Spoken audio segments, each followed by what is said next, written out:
Shabbat Shalom.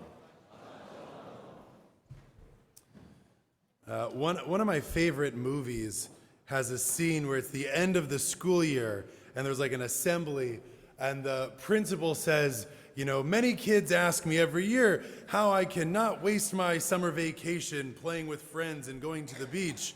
And then the entire scene continues with action happening all over the assembly, and you just hear the principal shouting things over every once in a while saying, you know, science slumber parties, and everyone just kind of ignoring him.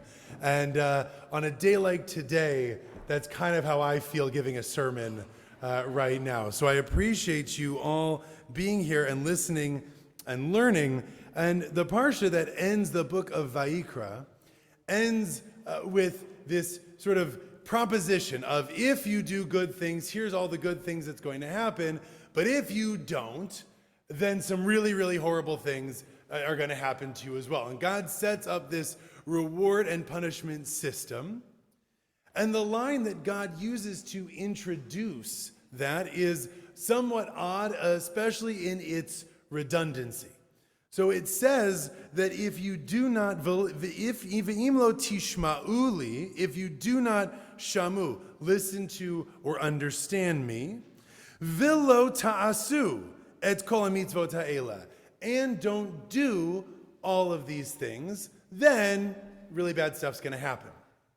On our commentaries in the Midrash, and everyone notices that this line seems to be redundant. What does it mean to lo tishma'u and also lo ta'asu? You don't listen and you don't do the rules. So Rashi says, look, obviously lo ta'asu means you have to do the Torah, right? That's okay, that's clear. So what does it mean to listen to or understand the Torah? It must mean that there is a command to study Torah. You have to try to understand what the Torah means, what the Torah says. You have to engage in Torah study. And that is considered to be equal to and on par with the doing of the rules and the mitzvot. So much so that all of these horrible things that God says are going to happen, that God's going to do, is going to happen even if you don't study the Torah. So, enter into all of the classic commentaries on Rashi. By the way, speaking of studying Torah, here's a fun fact, Seraphine, if you're ever on Jeopardy. There are more commentaries on Rashi's commentary on the Torah than there are commentaries on the Torah itself. Yeah, I know. Okay. It's a weird one to include. Okay, back on track. So the commentaries on Torah, on Rashi say, okay, great Rashi, you've said that studying Torah is one of the most important mitzvot that we have, so important that if you don't do it, God's going to do all these horrible curses to you. So what's the deal with studying Torah? Why is it so great to study Torah? Well, let me tell you. Rabbeinu Bachya, one of our medieval commentaries on it, says that he notes after giving this admonition to study Torah, God continues to go with 6 more curses, each one seeming to follow in line with the next. And Rabbeinu Bachya says, because studying Torah is the first thing to set you on the right path or the wrong path. And if you don't study Torah, even a little bit, then you're going to sin a little, and then a little more, and then a little more, and then a little more, and then a little more, until you're so far gone that you're down into the cursed territory. So studying Torah is how we begin the process of trying to live a good life, says Rabbeinu Bachya. Rav David Halivni, I jumped ahead like 1,000 years there, a modern rabbi, when he won the Jerusalem Prize for his work as a Talmud professor and was asked, why do the Jewish people love studying Torah so much? Why is it something that has kept us going? This man, a survivor, a professor of Talmud, a brilliant man, one of the sort of best of a generation, said, basically, people like the challenge. He goes, there's a sipuk.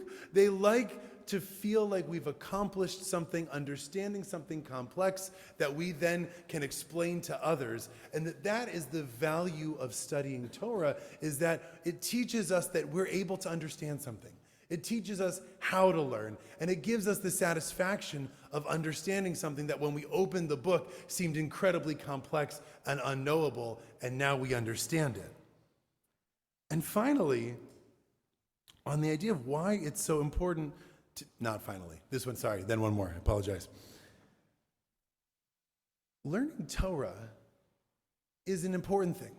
Learning anything is important. It gives us growth mindset. It teaches us empathy. Right? We can get the benefits of study from studying Moby Dick, from studying the Iliad, from studying anything.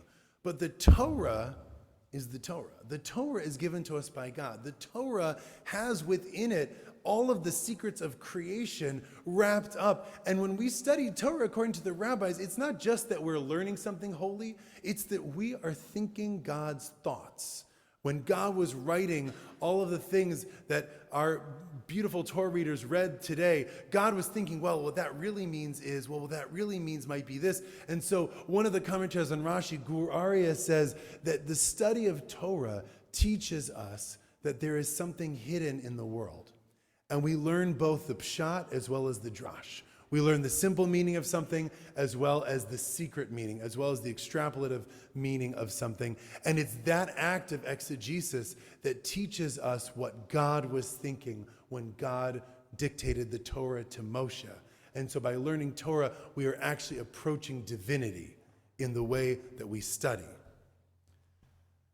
And then finally, Chancellor Eisen, former chancellor of the Jewish Theological Seminary, writes that the reason why Torah study is paramount is that the Torah itself is somewhat unclear sometimes in how we're supposed to live our lives. Now, we know that the Torah wants us to do justice. We know that the Torah wants us to be kind. We know that the Torah wants us to do right in the world, but it's not always clear exactly how we get from Torah's point A to a just and wonderful world point B.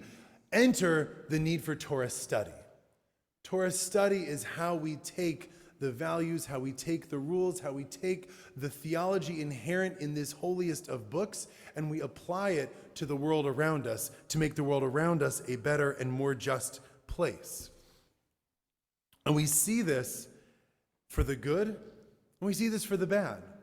This past week, we celebrated Lag BaOmer, a special holiday in our calendar, which is what's Lag BaOmer, friends? It celebrates what? Everyone's ability to finally get married, right? Get married, have a haircut. It's also a time when we're told that during the Omer, Rabbi Akiva had 12,000 pairs of students. It's a nice sized school there. 12,000 pairs of students who did not nahagu each other. They didn't behave towards one another with kavod. They didn't treat each other well. And God, so incensed that they didn't treat each other well, sent a plague on the Jewish people of that time. Now, why? But people don't treat each other well all the time. So why does God care so much about these guys? They're the scholars of Torah. If they're not treating each other well, nice job, Gold Star, you get to go to Kiddush first before anyone else.